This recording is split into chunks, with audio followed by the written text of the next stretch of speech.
The narrator says that his daughter Minnie, who is 5 years old, could not live without speaking.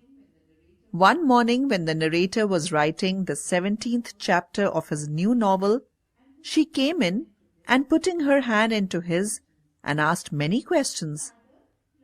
"Father, Ram Dayal, the doorkeeper, calls a crow a crow. He doesn't know anything, does he? Father, what relation is mother to you?" Before the speaker could answer any of these, she sat at his feet and began drumming her knees. She suddenly ran to the window and shouted, "Oh Kabuliwala! Oh Kabuliwala!" She started to call him loudly. He was in the street. He looked up and saw Minnie. But Minnie fled to her mother's protection and disappeared. She had a blind belief that inside the bag of the Kabuliwala were perhaps 2 or 3 children like herself. The peddler entered the doorway and smiled. The narrator bought a few things and they talked about Abdur Rahman, the Russians, the English, and the frontier policy. Before leaving, he said, "And where is the little girl, sir?"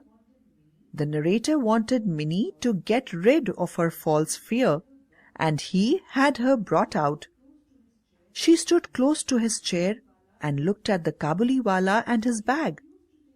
She refused to take the nuts and raisins he offered. This was their first meeting.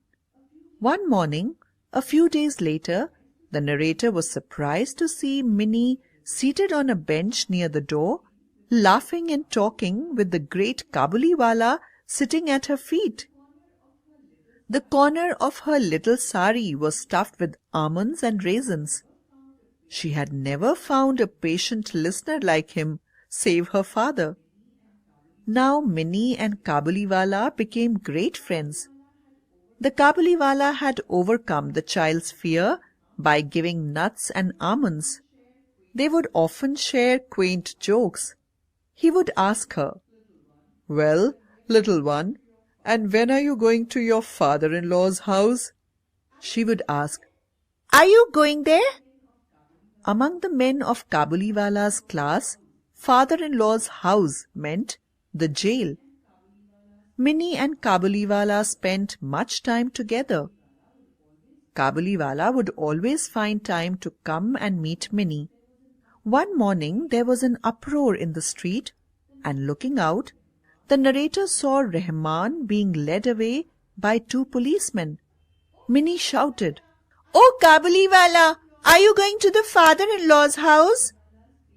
Kabuliwala's face lit up and he said, "Just where I am going, little one." He was sentenced to some years' imprisonment. Years went by. It was autumn, and Minnie was to be married that night, and the preparations were in full swing. The narrator was in the study when someone entered and saluted him respectfully. The narrator could not recognize him, but when he smiled, the narrator knew him again.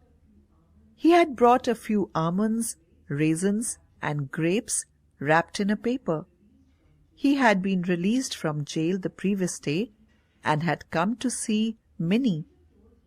The narrator told him that it was not possible to meet anyone because all were busy with the ceremonies. The narrator was about to pay him, but he said, "You have a little girl. I too have one like her in my home. I think of her and bring fruits for your child." He took out a small and dirty piece of paper and unfolded it on the table. It bore the impression of a little ink-smeared hand. This touch of his own little daughter he always carried with him as he came to Calcutta to sell his wares every year. Tears came to narrator's eyes. The narrator realized that he was also a father separated from his dear little daughter. The narrator sent for Minnie. She was clad in red silk with sandal paste on her forehead, adorned as a bride. Kabuliwala had imagined her to be the same little girl who would come running to him. He said, "Little one, are you going to your father-in-law's house?" Minnie flushed up at the question and turned down her face. After she left, Rahman sat on the floor. He suddenly realized that his daughter too must have grown up. He would have to make friends with her anew. The speaker took out a banknote and gave it to him. The speaker told him to go back to his country and meet his daughter.